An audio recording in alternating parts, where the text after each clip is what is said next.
Hey guys, Team PK here for take 2 with River. So I got top 8 with not World Chalice. You got top 4. Top 4, that one. I got top 4. Sorry, I'm very tired. I got top 4 with Shaddolls. I didn't play Orcust or World Chalice. I just decided to play something that's new and came out just for fun.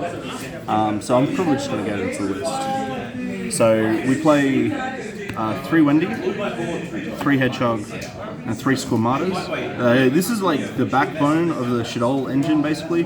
So they can all facilitate each other, if that makes sense. So Squamata can send Hedgehog and can send Wendy. Hedgehog can search Squamata and Wendy. Wendy can summon both or any of the Shaddolls and send any of the Shaddolls. So they just kind of flow with each other, and it's just really nice interactions. It's just a nice way to keep cards going, right? Yeah, and then I play 3 beasts. People usually play 2 to 1. I think I think these you have to mandatorily play 3 of, but this card you can like fiddle around with. I decided on 3 because I wanted to max my Shaddoll count just so I could open, Shaddolls. Makes sense. Plus, like, draw 3. How many times did you resolve the draw 2, pitch 1? I think about 3 to 4 times. But that's because of the trap card. Then we play for the pseudo bad ones. I play 2 dragon. I could not force myself to play this at 1, and it was okay the entire day. I played 1 aerial. Yep. And that's it for the Shaddoll count. No Falco? No Falco. Falco is like, Wendy's basically Falco. Wendy can summon from deck, Falco can only summon from grave, so it requires more setup than Wendy does. Fair enough. And I've seen the occasional list playing Hound. What's your thought on that card? Keep that away from me. Fair enough. So with Ariel, so it summons a banished Shaddoll monster. You kind of have to play this card in order to do some advanced combos where like Shaddoll Fusion can make Shaddoll Fusion plus a light plus something else. Basically, there are combo plays where this Shaddoll Fusion is a borrow sword. Yeah. So this card basically allows you to push and make big boards. I might cut it, but I think accessing the other Shaddoll Fusion, the new one, is really important, and I'll get to that in a sec. So next we play 3 Alistair. This card is the best. Like, this is basically Shaddoll. This is basically Shaddoll Alistair the Invoker. Well, it is a dark spellcaster. Yeah. So you should be familiar with the card, but the main utility from this is that it searches a fusion card, and it also protects your Winder and Kali Yuga. Yeah, that 1,000, pitch is pretty. That's relevant. 3,200 is very hard to beat over, and considering you're gonna get 1 special summon. 28, yeah, or 1 monster effect. 1 monster effect, 1 special summon, 1 attack. So the last card is Trick Clown. This is the last monster. It's a light that basically revives itself to continue making big boards. The pay 1,000 doesn't really come up. It came up like in top 4, and I almost burnt myself to death, but we reversed it. So for the spells, we maxed out on all the fusion cards because we want to be able to see them. So this was probably the only thing that I would change. I'm not sure, I haven't come to a consensus whether I want to still main this or cut this. It's really blowout, but it's also really bad in bad situations. It's basically it's really good when it's really good, but when it's not good, it's really shit. Yeah. It also requires a lot of extra deck space. You have to play some really wild things in order to allow it to be useful. Makes sense. Next is 3 Meltdown. This card is insane. You activate it, you search for a dark that searches a polymerization. If that gets stopped, it doesn't matter because any of your fusion spells cannot be stopped. It's just cool. And then when you fusion summon, their effects can't be responded. Who designed this card? Konami did. For basically the cards that I kind of teched in for today was 3 Forbidden Chalice. I wanted to play something that was defensive, but also could be used in an aggressive sense. It's good for cracking into boards, but it's also good. I kind of just assumed people would be playing the Shaddoll deck, pure, or the Invoked engine, and I was fine with that. I feel like I could probably beat everybody, but This card just negates Winder, negates Abyss Dweller. Like, me and Kane, we were theorizing this deck, and I said to him, this card just outs everything that's a problem. Dark Law, Abyss Dweller, the Mirror, like, it's just generically good. My only problem with this is that Spiral exists, and you can't play this versus Spiral. So, like, this will probably be another thing that I think about cutting. For the last spells, we played 2 Desires, Ill, Yucky. Well, this card is utterly horrible for you all day? So because I play a lot of 3-ofs, it was actually amazing. Like every time I drew it, I drew 2 cards and I was able to play, or I could continue my plays. Because you play a lot of 3-ofs, you can get away with playing this card because there is like a low % chance that you'll banish a 3-off that you care about. If that makes sense. Yeah, and basically the only cards you're not playing at free are like the ones you don't care about, like Dragon and like Dragon and the one that you need to kill and things like that. But the deck can kill already. One trap card.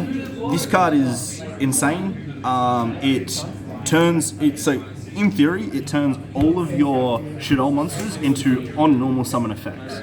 And then with Wendy, it turns it into whatever you summon from deck becomes an on-summon effect, and that's just dumb. It's just really dumb. It also has cool implications with Ariel because it can bring back Construct and get Construct's effect. It can bring back Winder and get Winder's effect. It's just very versatile. So why do you only play one of it then? Because it's a once per turn.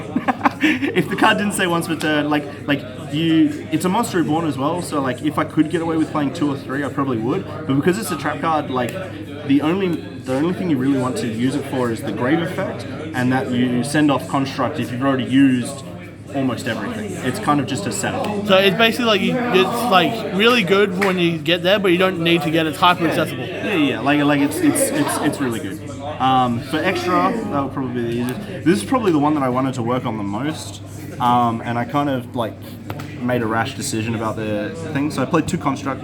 This should have been at 3. I played 2 Winder. This is perfect at 2. I played 1 Al Capone. This card is also another insane card.